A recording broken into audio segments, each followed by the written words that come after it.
The Secrets of Movies and TV Shows is brought to you by the StarQuest Production Network and is made possible by our many generous patrons. If you'd like to support the podcast, please visit sqpn.com/give. You're listening to The Secrets of Movies and TV Shows.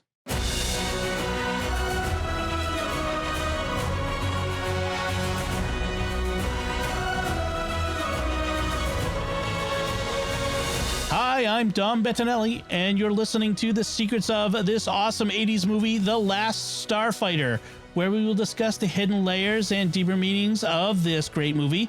And joining me today on the panel are David Handlos. Hey, David. Hello. And Thomas Sanjurjo. Hey, Thomas. It's great to be here. Folks, before we get into the show, I want to ask you to go to Apple Podcasts, not right this second, but, when you're done listening, and write a review of the show. It really helps us so much when you write a review.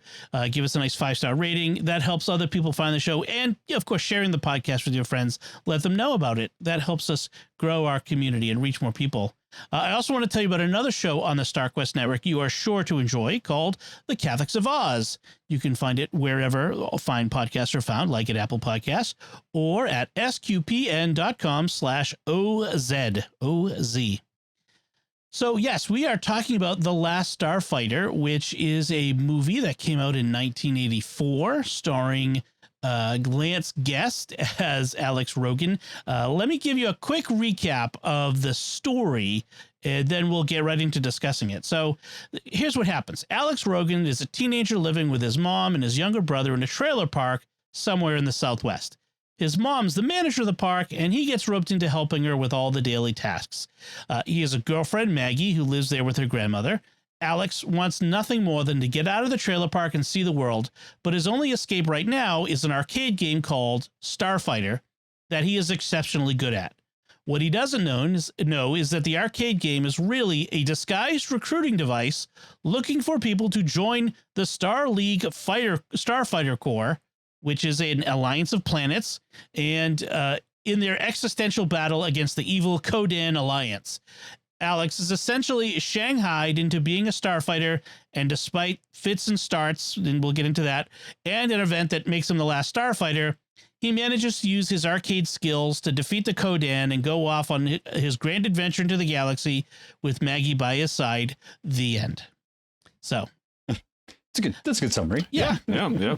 And I suppose we should begin this podcast. I should have begun it by saying, "Greetings, Starfighter. You have been recruited by the Star League to defend the frontier against Zur and the Kodan Armada."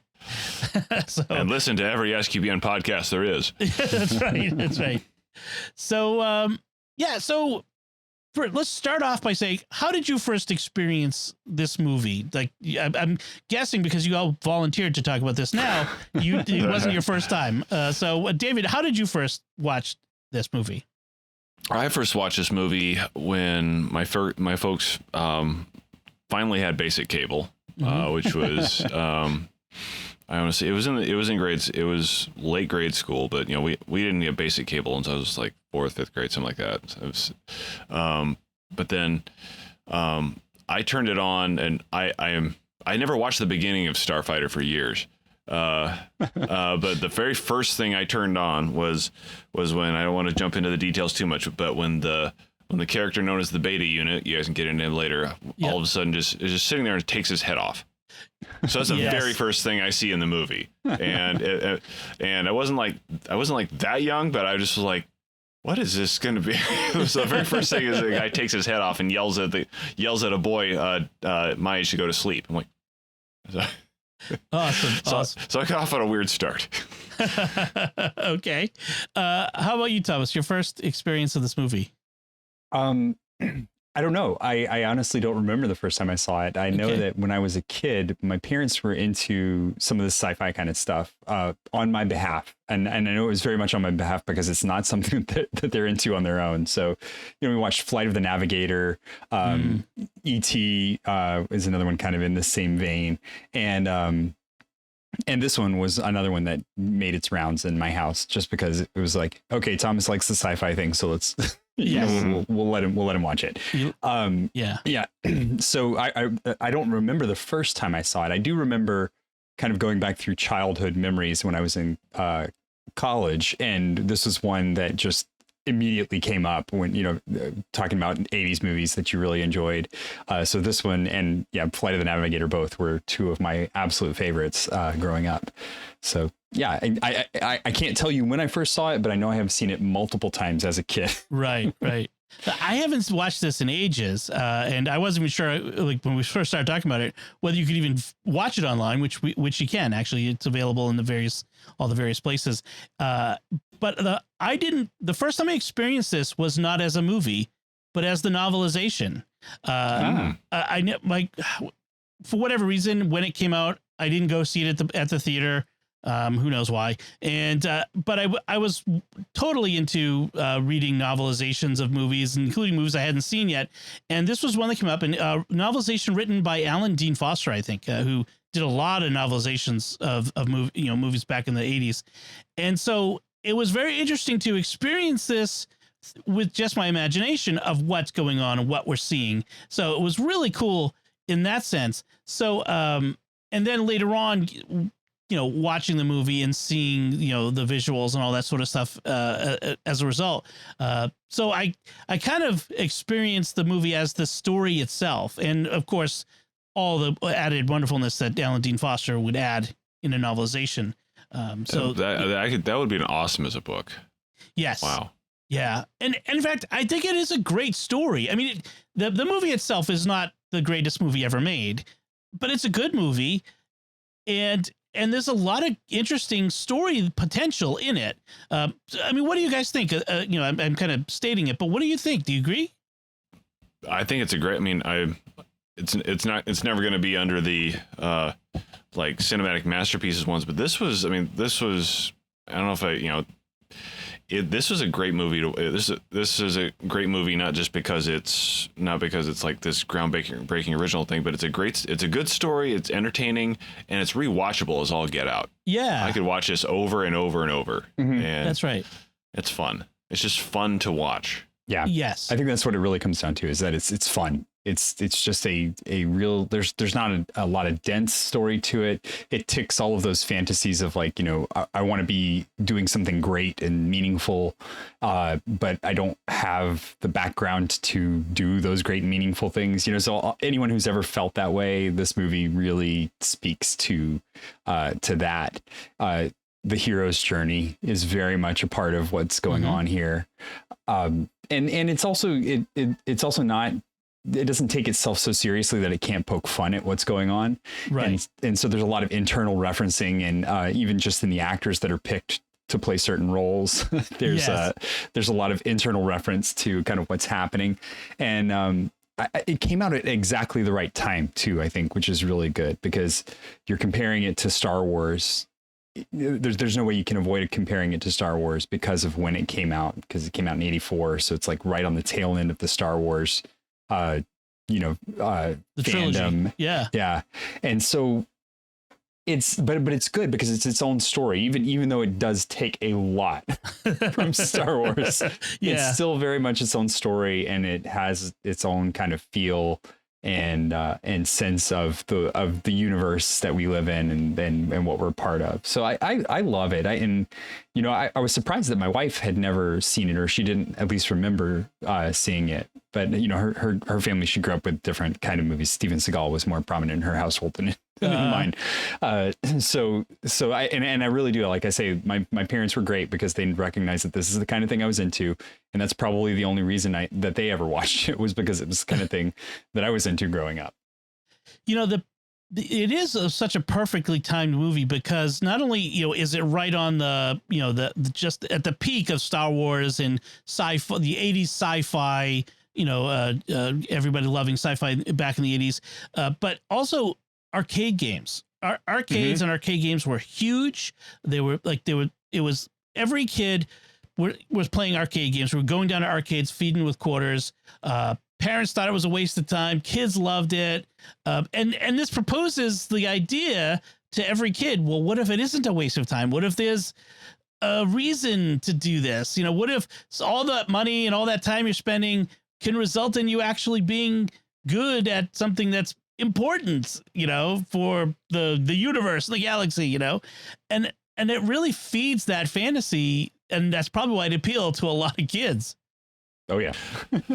And I wonder about any parents or grandparents who took kids to the theaters to watch this. I just wonder if then might jump ahead a little bit, but yeah, this big important role that the lead character is being pressed on is being the guy who's trying to fit him for this job is none other than Robert Preston, the Centauri, who was known to older audience for being a flim flam man in places like Music Man, and it's this is the he's basically the equivalent of a interstellar used car salesman, and you're trying to right exactly what he was. He was a perfect pick for that role too, like just absolutely spot on, perfect. Oh, pick Harold Hill. I mean, this is Harold Hill as an alien, from Music Man. He's a flim flam man of the galaxy. Yeah, it's such a really great cast. So Lance Guest stars as Alex, and he really doesn't do anything after this. I mean, he kind of did, he works a lot, but nothing big or or that's even of the scale of this, which is a shame. I mean, he's not the greatest actor in this, honestly, but he's fine.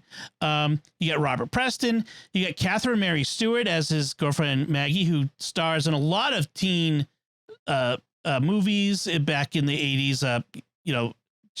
I remember her from Night of the Comet. Did you guys ever see that one? Oh my gosh, yes, I forgot about that. Oh my gosh, that was such a cheesy, fun movie. Just another cheesy, fun 80s movie. Yep. And she was in that. She was really good in that.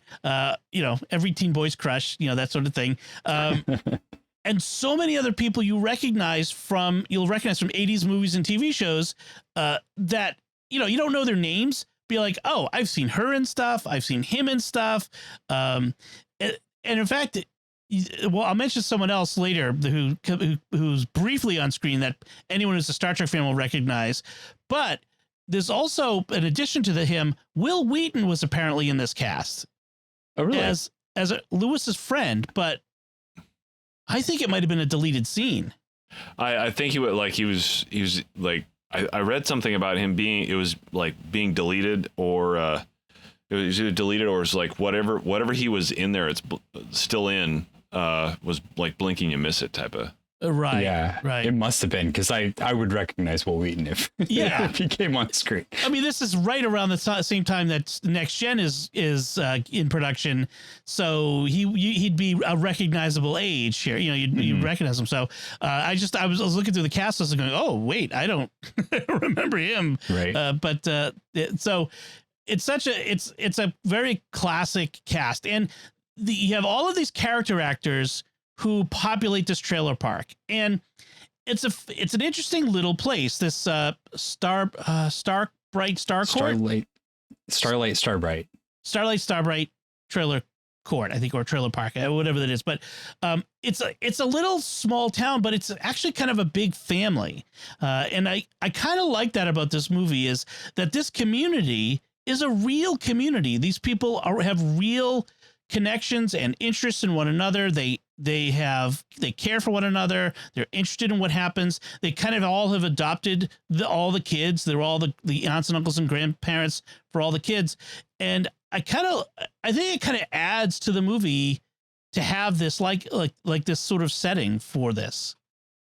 Yeah, I like the fact that they're really actually concerned about the kids, and they're not, they understand that the kids want to be doing something different or something more, but at the same time, they're being really pragmatic about where they are. And, they're trying to help the kids gently realize what life is going to hold for them.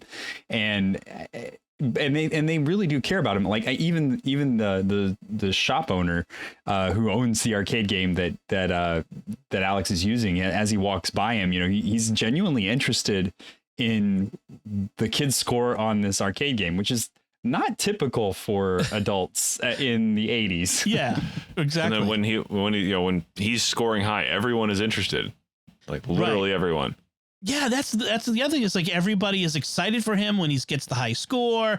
They're all behind him. These people are all pretty much. It's sort of unstated but understood. They're all pretty much at the bottom of the socioeconomic barrel, the levels within our society. I mean, these are people who are pretty much mostly poor. Like even Alex's mom, who is the manager of the trailer park, but she's clearly working a second job as a waitress as well. You know, like, and there's no dad in the picture. So, you know, whether she's a widow or divorced, it doesn't say, but it's kind of, you know, interesting to see that they care for one another and care about the kids and Alex's dreams of getting out and going to a good college. And it's interesting to me that Alex's dream is not just to go to the local community college, but to go away to the big city, probably private university that's expensive, that he needs a loan for, to get out and see the world, which is that I think the first Star Wars reference here. He's the classic Luke Skywalker that life is more than this little town. I'm going to get out of here and I'm going to make something of myself and go see the galaxy / the world. So that really felt like, you know, the first Star Wars reference in that. And you mentioned Otis, the store owner, the wise old guru, who he has this great line. He says, "Things change, they always do." Like, because Alex is down about getting out of there. He's like, "Things change, they always do. You'll get your chance. The important thing is when it comes, you got to grab it with both hands and hold on tight." And that becomes the thing that he holds on to later on when he's about to not grab his chance and because of fear. So I thought that was pretty good. And yeah, he's very Yoda, Ben Kenobi-ish, and there's that's a lot of fun. So mention that his girlfriend Maggie, interesting character. She's supportive of him.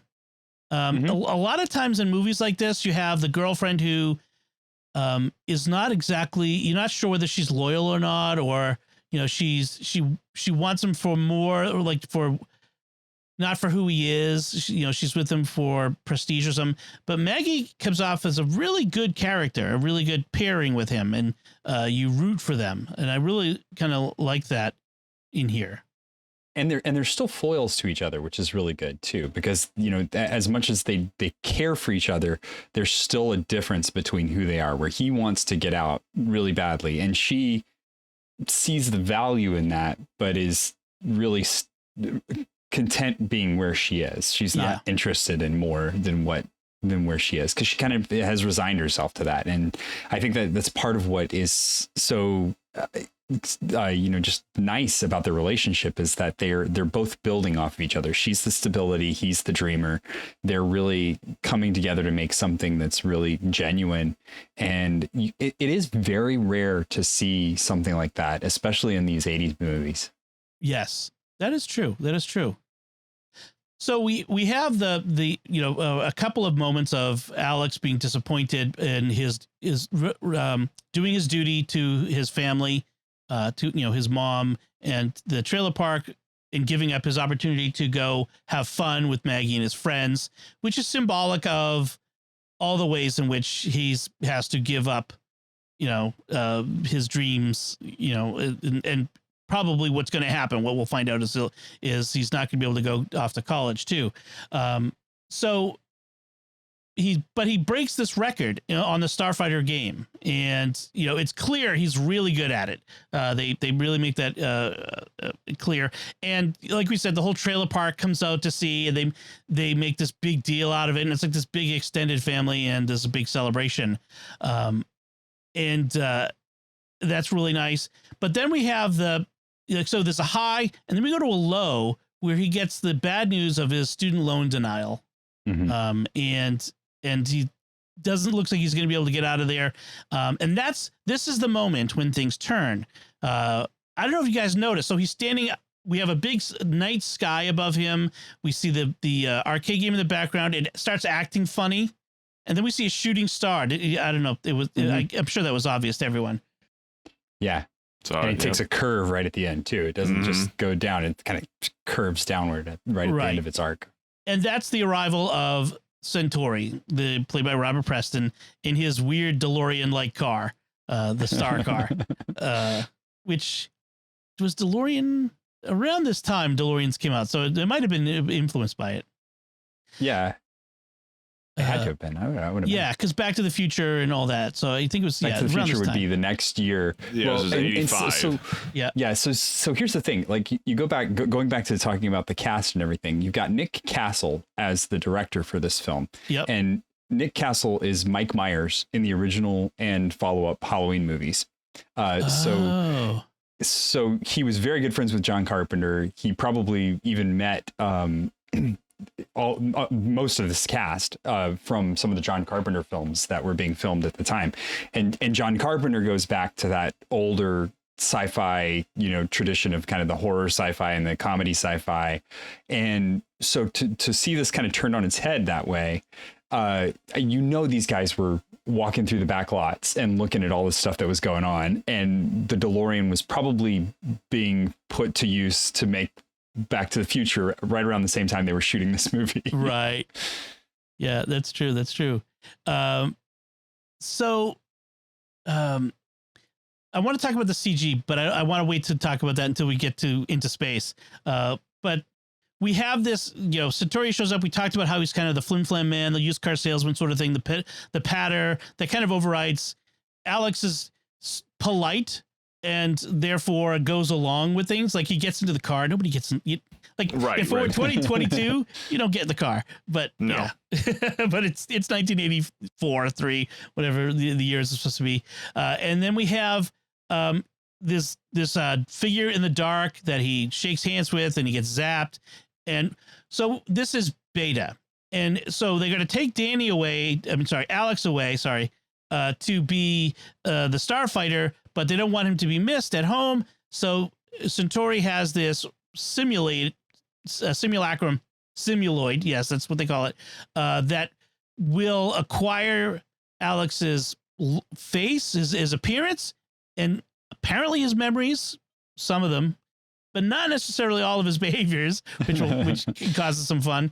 And it's a typical Disney-like farce. And that's one of the things I kind of want to mention here is this movie has a very Disney feel to it. It is not Disney, it's Universal, but it feels like a lot of, Escape to Witch Mountain and a lot of these other movies of that era that felt good, had this sort of fantasy fulfillment story, had funny farce-like elements. And in fact, like a lot of this cast were people from all of those Disney movies of that era. So I thought that was kind of interesting, that feel.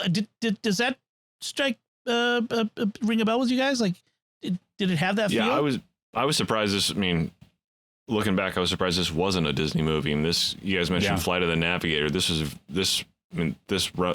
hits me just like Flight of the Navigator does. Mm-hmm. Except with more killing. Yes.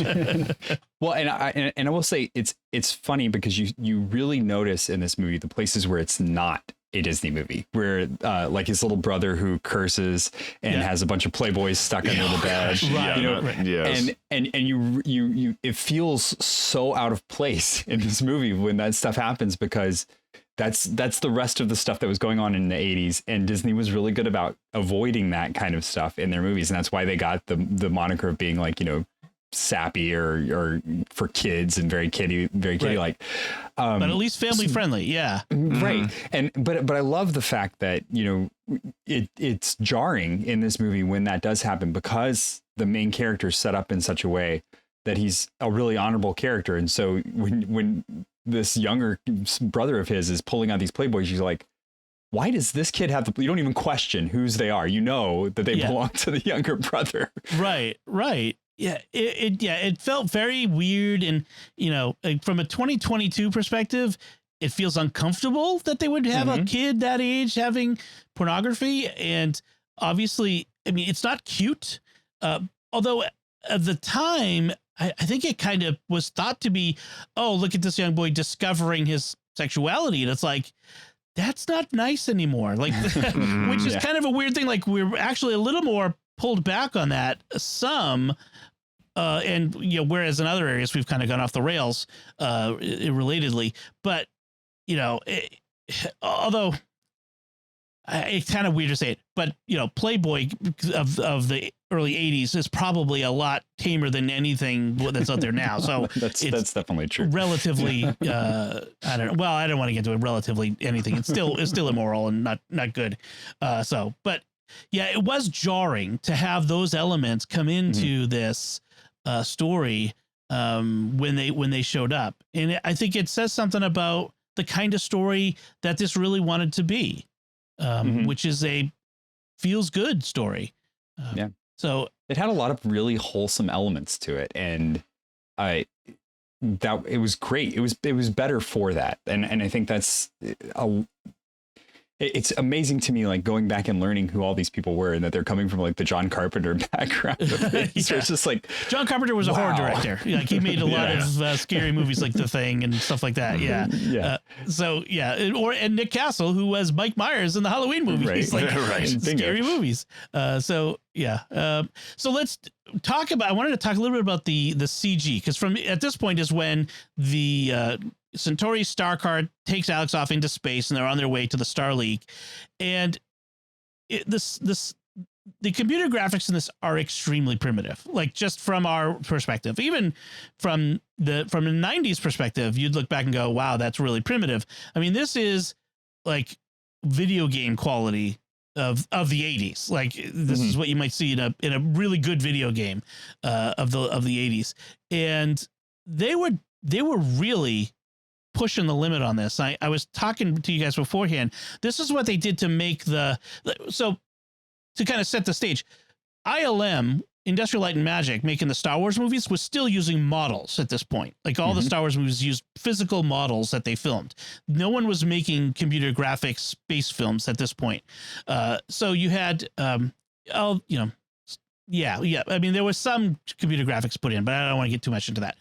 So they went to this company, Digital Productions, that used a Cray supercomputer. Now, Cray was the supercomputer. My iPhone has more power than that computer now, but at the time, but this was before Deep Blue. This was the Crays were it. Yes, exactly.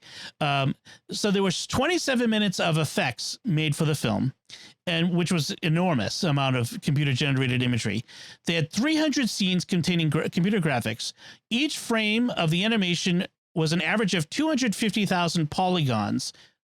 Now, a regular video game you'd play on your PlayStation or Xbox has will have millions or billions at this point of polygons in a scene. So very low resolution comparatively. The resolution of 3,000 by 5,000 36-bit pixels. 3,000 by 5,000 is a lot, even for the time.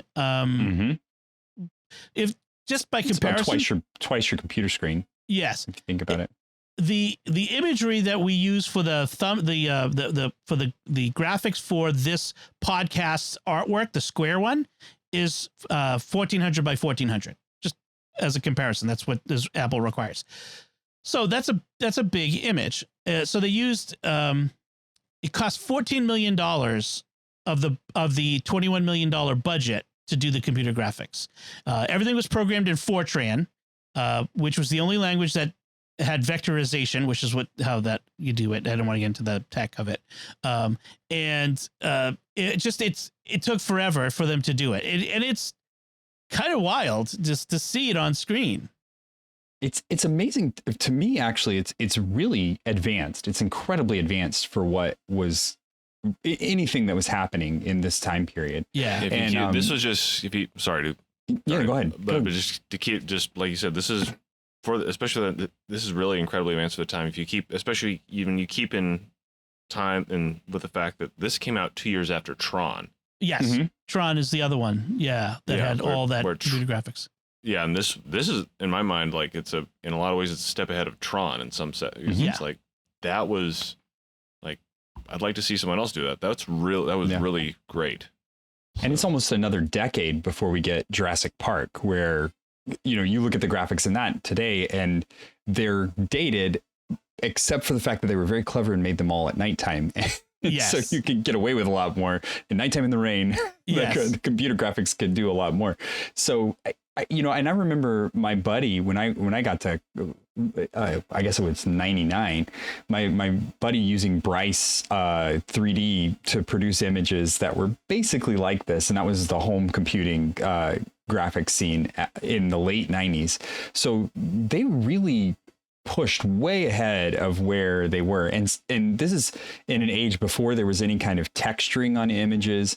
So Fortran could do a vector, and I'm going to get a little technical here because I think it's really cool. Go ahead. The vectoring of an image is essentially when you take a picture and you break it up into its three-dimensional spaces, it creates triangles, and that's how you kind of put everything together to make a three-dimensional image. And today what they'll do is they'll take actual images and put them on those triangles that are very detailed and make it look like it has more depth and more detail. But these images actually don't come across really terribly, and they are the entire screen for some parts of this movie. So it's not like they just put some graphics on top of other things, but they actually have a space station on a three-dimensionally generated cliff face. Yes. And it's not terrible. It's believable. It's obviously 1980s graphics and it would not pass for reality. But when you're immersed in the film enough, which I feel like they really do earn by that point, you're fine seeing that happen. And I think the other really clever thing here too is that the origin of his abilities was in a video game. Right. And they showed us the video game, and the video game was very low graphics compared to what we now have gotten into. And I think that was the real kind of a genius of this switch. Yeah, that's true. That's true. Actually, I was reminded of something I want to talk about when we get to the end about something called Polybius, but let's come back to that. I don't know if you guys have heard of that story that may have inspired this movie, or some say it has, but it's related. So, it is interesting that they build the graphics out of the video game. Like, it's still video game related, just like Tron was, and that sets expectations. This is video game technology, video game graphics, and therefore this is we build our expectations out of that. And later on, they'll eventually get good enough. Like you said, with like Jurassic Park was a groundbreaking movie because it made photorealistic graphic CG that was, in the dark and in the rain, granted, but still mostly indistinguishable from reality. And but this was, you got to begin somewhere. And this was an early part of that. So he's kidnapped to another planet. He's shanghaied, taken off to this other place, to Rylos, which I wonder, is that where Ryloth gets its name in Star Wars? I don't know, maybe because Rylos was before Ryloth. To be clear, so the Rylans created the Star League, which is a league of planets, and they created this giant shield, this incredibly implausible giant shield around their part of the galaxy that keeps out the Kodan. The shield is called the Frontier. Okay, not the last frontier, but not the last one. But and so they have to defend the frontier. That's what that comes from in the video game, and you have this classic fish out of water moment where he's stumbling around. He doesn't understand anybody. They're all speaking these other languages. There's all these aliens everywhere. He's not quite sure what's going on. He's kind of been abandoned by Centauri. And he ends up in a briefing, steps on a alien tentacle, and he has a confrontation. Classic, confrontation with a scary alien. You're not sure what's going on. So it's a real fish out of water moment. Again, sort of like the cantina scene in Star Wars, and Luke, getting stuck there. And then he ends up meeting the guy who'll be his best friend, Greg, the Navigator, played by Dan O'Herlihy. And Greg is a great character because Greg is just fun. Like, he's easygoing. He's welcoming. He doesn't pressure Alex. He's just like, this is the way it is. And I can take you home, but if you go home, that's going to be the end of the Star League. But hey, maybe you'll have a few years before the Kodan show up on Earth. And that'd be nice. Like, he's very low pressure. A little passive aggressive. Yeah. His laugh though his laugh is the best part. That just wheezy, like. Yes. Yeah. He is. A really fun character. I really like him. Remind me a little of Enemy Mine, the alien character in that. With he does look like a Louis Gossett with Quaid. Dennis Quaid. Yeah. Dennis Quaid. That was a highly underrated movie. Yes. Yeah. Wholeheartedly agree. Yes, maybe we'll do that one sometime. I was gonna say we got another podcast running there. So, and then we get the revelation that everyone's surprised that Alex doesn't want to be there as a starfighter. Like, you get the idea that starfighter is what every kid aspires to be in the Star League. Everyone, and there's apparently very few of them, but their ships are ultra powerful, and just this handful of ships, looks like maybe a dozen, are enough to hold back the entire Kodan armada. Okay. And so it's kind of an interesting underdog bit of story too. Like that idea. A few starfighters against the big enemy ships. Although the armada, to be fair, is one control ship and 3 squadrons. Well, this is true. Again, we have to remember the budget for special effects. But yes. So like the start when the Starfighter League is less than 10 people, I'm like, do they like form Voltron or something? They're not a very big group here. Yeah, exactly. They can be wiped out by one missile. Yes. We'll get to that bit. But they're all surprised he doesn't want to be in the Star League. And Earth isn't a member of the Star League, obviously, because Earth is still pretty primitive compared to everyone else. And we get introduced to another character, Zur. And this is one of the interesting things is we have this mythology that's sort of behind everything here with some classic characters. And Zur is the classic enemy who's being manipulated. He's the tool of a bigger enemy, but he doesn't realize it, that he's just a tool in more ways than one. And so, works on 2 levels. Yes. And so Zur is a Rylan who's betraying his people and wants to conquer them and rule them, and has brought in the Kodan Alliance to help him. But of course, the Kodan Alliance is going to throw him overboard at the first opportunity once his usefulness has passed. It's a classic trope. We find out that the arcade game was this test designed to find people on Earth with unique skills, and it was intended to go to Las Vegas, but ended up in this trailer park, which was maybe brilliant because what you had in Vegas, it might have got overlooked, right? It's just one more video game. Whereas in the trailer park, you have kids who would dedicate their lives to playing it, frankly, and become really good at it. So I thought that was interesting. Yeah, and I think too there to talk about the video game for a second, because I was really struck watching it this time. The UI on that video game is excellent.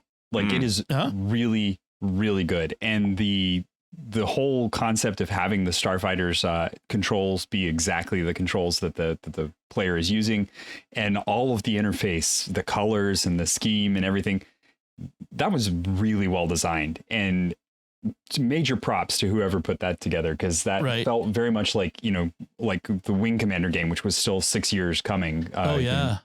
And that's exactly what I was reminded of. And my wife even commented, this looks a lot like the games that your dad still plays. And I'm like, yep, that's absolutely correct. And it's also brilliant to have like the starfighters, the quote unquote real starfighters. All of the functions that aren't the video game functions are taken over by someone else. He's in charge of propulsion and life support and all these auxiliary engineering sort of functions that you'd need in real life to have someone doing. And that leaves the pilot, who's really the gunner, frankly, doing just what he does, which is play a video game. And it's kind of a brilliant dodge of the reality question, like, how could a kid playing a video game translate to an advanced futuristic starfighter? Well, maybe it's advanced enough that it is that simple. That's really, it doesn't, it's probably less complex the more advanced it gets, not more. So, interesting. So that's saying you had one job. Yes. Really, that's it. And he has one job and he can do it. So they, the Kodan are making this hole in the frontier. They're using this device to basically drill a hole in it. And once they have a hole that's big enough, they shoot meteor missiles at the starfighter base. And meteors is a fun thing because it's basically just kinetic energy. It's been a sci-fi trope for a long time, with the idea of just if you shoot a meteor at something, it's just a lot of weight hitting something at speed. It's kinetic energy that's going to do a lot of damage. And so they shoot at the Starfighter base. And again, all eggs in one basket. There's only one Starfighter base. And so all the Starfighters are destroyed except one, a prototype.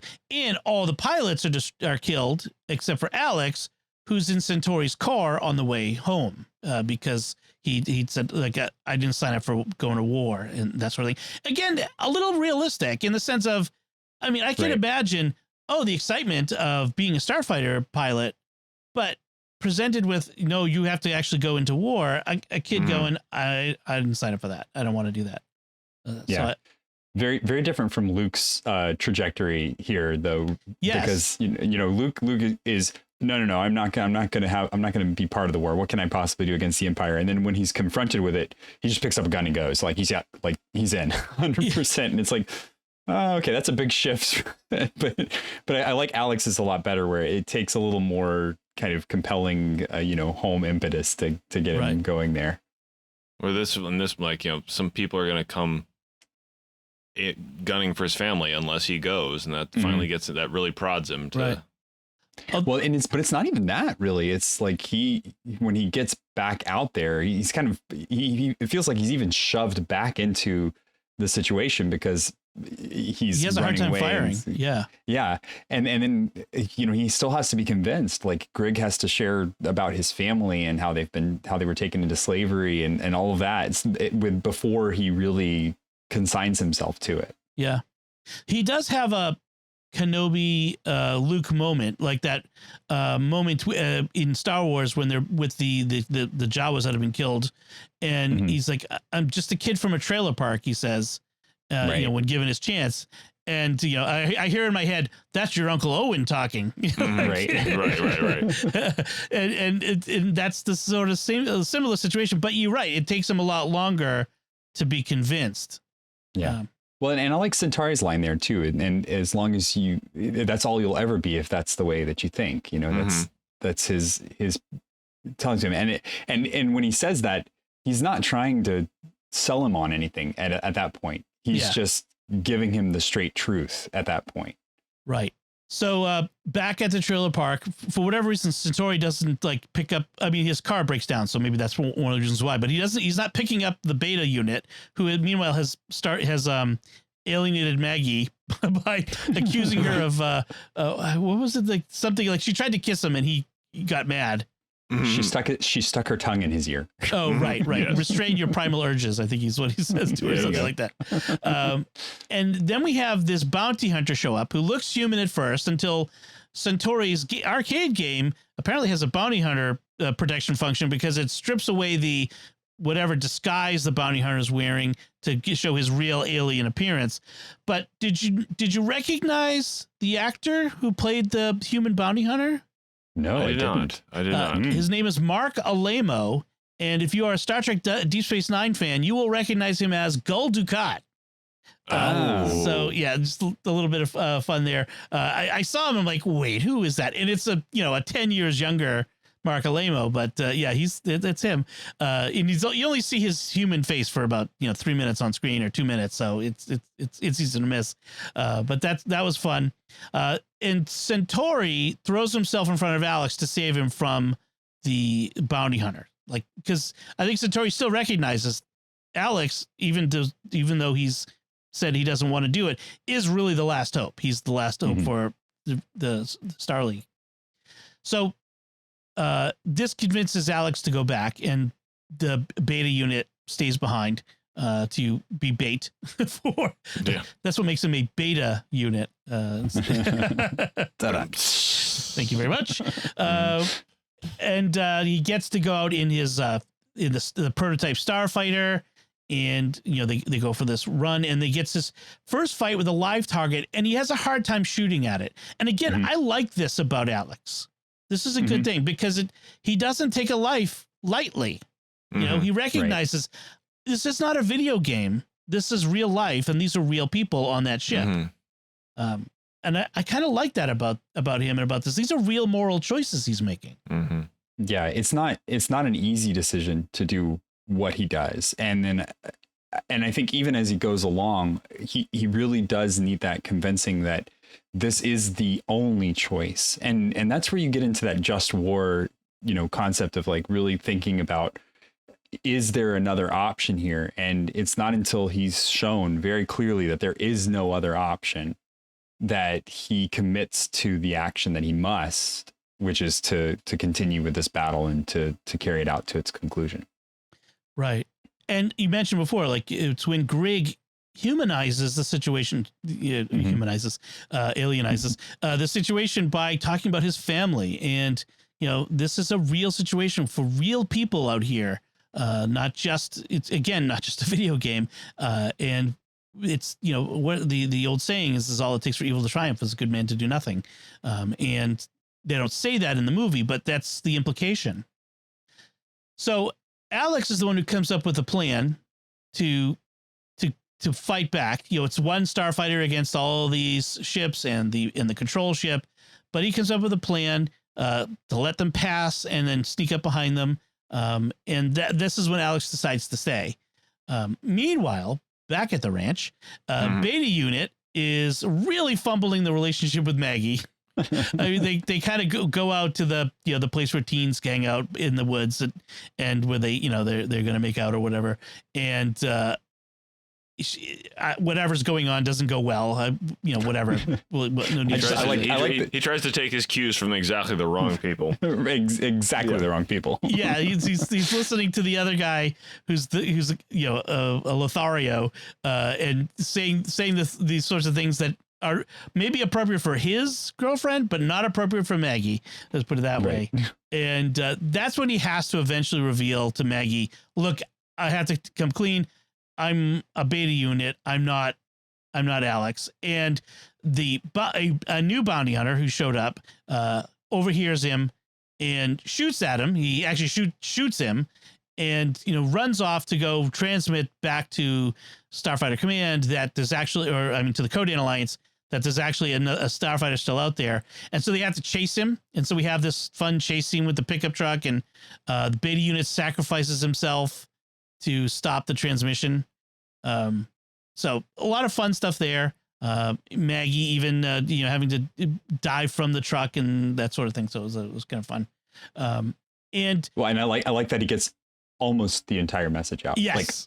Everything except for the last word. And so then they're left to guess what he was saying. The last starfighter is what? Zur, in his arrogance, says dead. Okay, so we're clear to go. So let's go. We didn't talk much about Zur and the two Codan officers that he's dealing with. And there's a kind of a fun repartee. So you have the was it Ambassador? Was it Enduran? Was that the? I'm trying to think. Lord Krill. Lord Krill was the head Codan,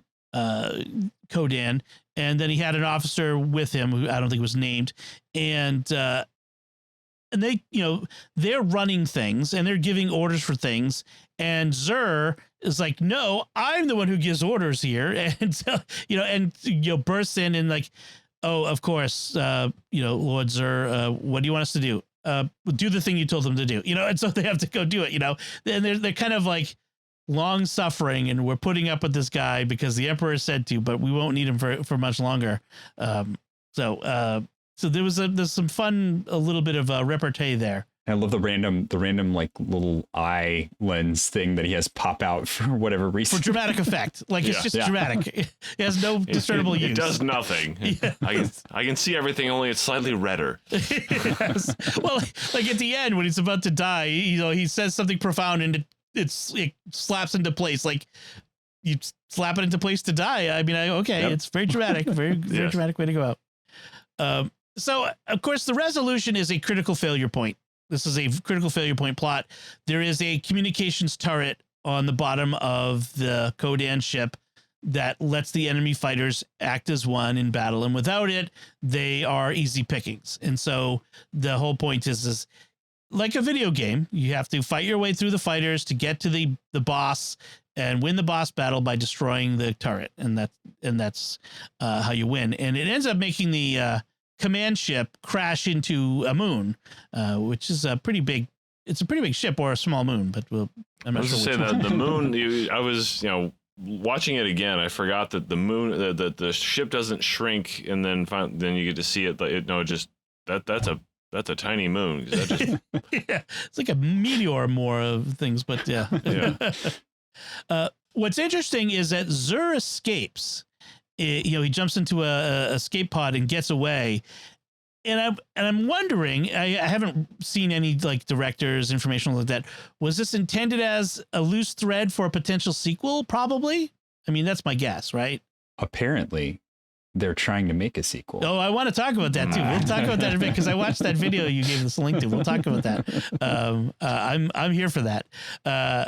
There's all kinds of other adaptations that they made, but I'm here for that. So Zur escapes. Alex goes home, the triumphant hero, in his spaceship.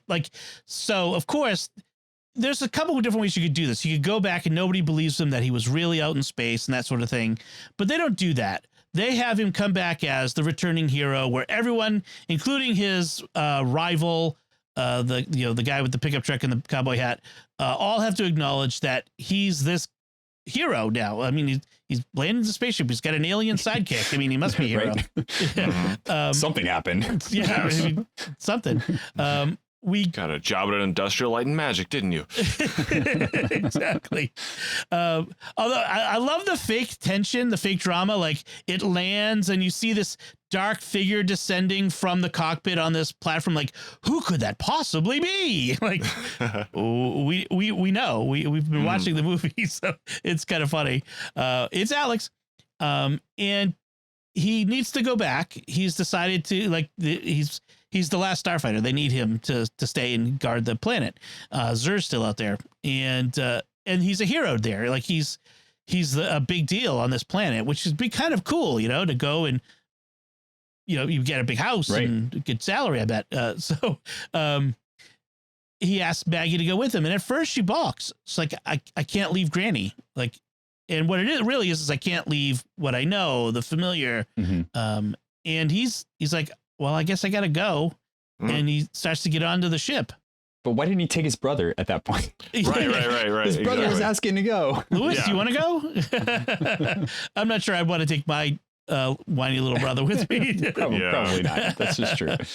And there's the implication that they can't come back very often, or maybe ever, is the idea, this possibility. Although, if they can borrow Centauri's star car, they could sneak in, maybe. Right. In any case, we didn't even talk about Centauri dying and coming back. I mean, he's an alien, so apparently he can regenerate. He regenerated. He's good. Yeah. So there was that there. Doesn't regenerate. No. Yeah. Don't use that. And that's where we end things on the big hopeful note. There's other things we want to talk about, though. There have been adaptations of The Last Starfighter. There was a musical produced. There was a musical in 2004. I know that. Oh, I'm fascinated by this idea.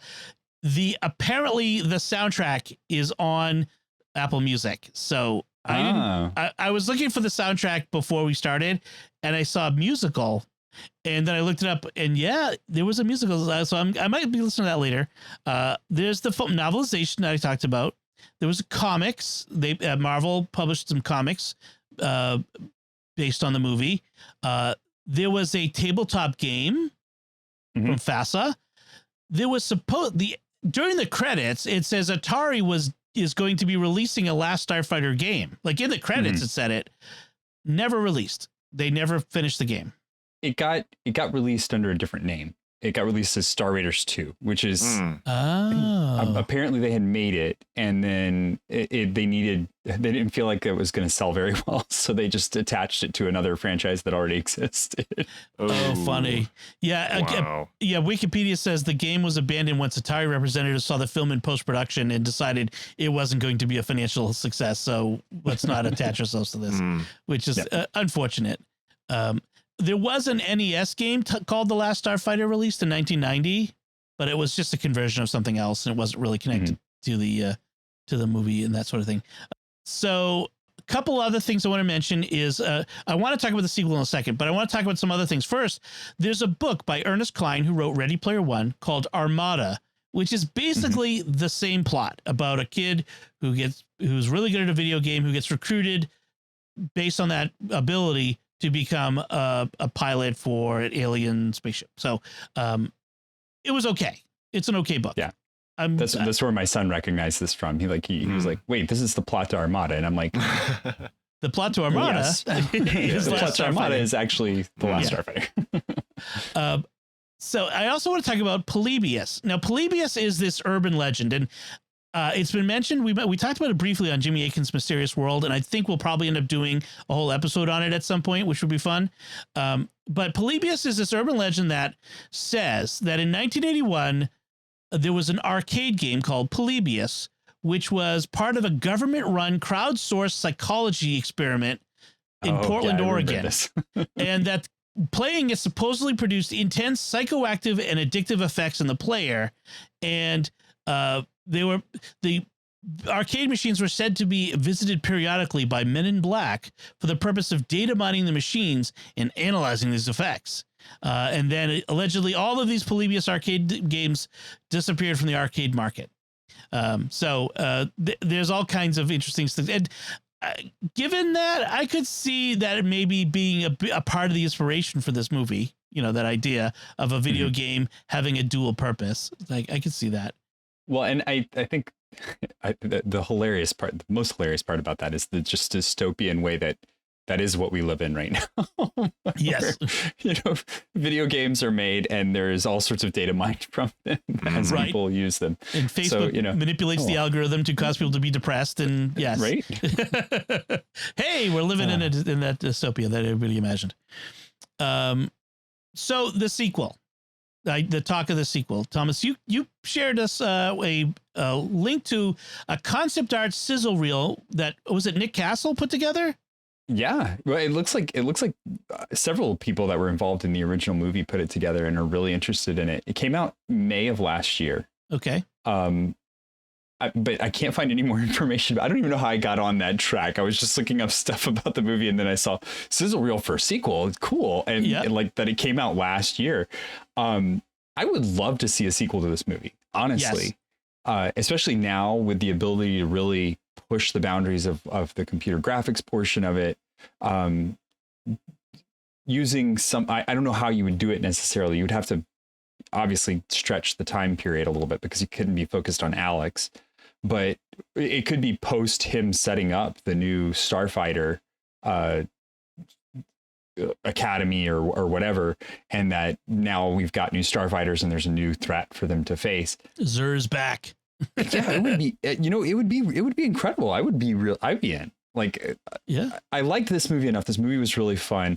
And this is one of those where you can go any direction you want with it. You can make it just as campy and fun and silly as the original. You can make it completely serious and really riff off of the idea of, well, what if this was really what happened? What would that look like? And maybe you pick up with Lewis being old enough to now take over command of the Starfighters from his older brother. Lots of really good opportunities here. What about even a remake, start from scratch? Yeah, you could. Yeah, we could even have like a soft reboot where the exact same thing happens, where he's like Alex has spent this whole time trying to get okay, we need more than one group of Starfighters. Oh, what's the odds of them getting wiped out by one missile again? And then yeah, right. They have to start up. And then taking Centauri's old idea, putting an arcade game on Earth, seeding Earth with arcade games, and then finding people who could do it. Yeah, I can see that. Speaking of the sequel idea, I'm trying to find the information out here. So the screenwriter Gary Batul, he holds some rights to it, obviously. And he had previously said, I don't want this to be anything to be done with this. I think it should be what it is. But over the years, since 2008, there have been repeating rumors. There's been some conflicting, studio rights and that sort of thing. In 2015, it was said that Batul was going to write a TV reboot of the film. In 2018, Gary Whitta, who co-wrote the story for Rogue One, Star Wars Rogue One, and wrote the adaptation of Last Jedi. he posted concept art for the Last Starfighter sequel to his Twitter account. And then you mentioned last year that a script for the sequel is being written. Batul said, and the rights to the film were recaptured. And then that was in 2020. And then 2021, that sizzle reel came out. So it's possible. I love the idea. I'm always saying, Hollywood, come up with some new ideas, but some things are worth revisiting. Yeah. Well, and it's not necessarily an old idea if you take something that was cherished and loved and vintage and kind of, rub the dust off of it and try something new with it. So I'm all for that kind of stuff. I think it's a really great idea for them to explore new territory with old jumping points. Yeah. Yeah. I agree. On that note, let's reboot The Last Dragon while we're at it. Gosh, there's some 80s stuff that could stand to see the light of day again, and some of it that maybe should never see the light of day again, but possibly bring back Short Circuit. So number 5 is alive. All right, we'll definitely Gen X nostalgia tour. We should wrap things up here, but I just wanted to reiterate I wanted to talk about this movie, not just because it's nostalgic for us, but because I think it's a good movie that more people should be aware of, and it has some really good themes to it. That's what part of what we're doing here is we look at themes and the deeper layers, and there's some themes of morality, the hero's journey, where he's a reluctant hero who goes out but does the right thing to save others. He puts himself on the line and risks everything, including his safe, comfortable life at home, for people he doesn't even know. He doesn't know who the Star League is. Eventually that part of it is that his family is in danger that makes him go. But partly it's because it's the right thing to do, and he wants to do the right thing to help others. So I think that's, doing the right thing should never be be too old. Right. I 100% agree with that. Right. Absolutely. And having just a genuinely good main character that doesn't need a trunk load of flaws to carry along with them. Right. It's okay to do that, and you can still make a very interesting film. There are so many stories that are made today in 2022 that are just cynical or snarky, or the anti-hero, the flawed hero. Let's just have a hero, maybe once in a while.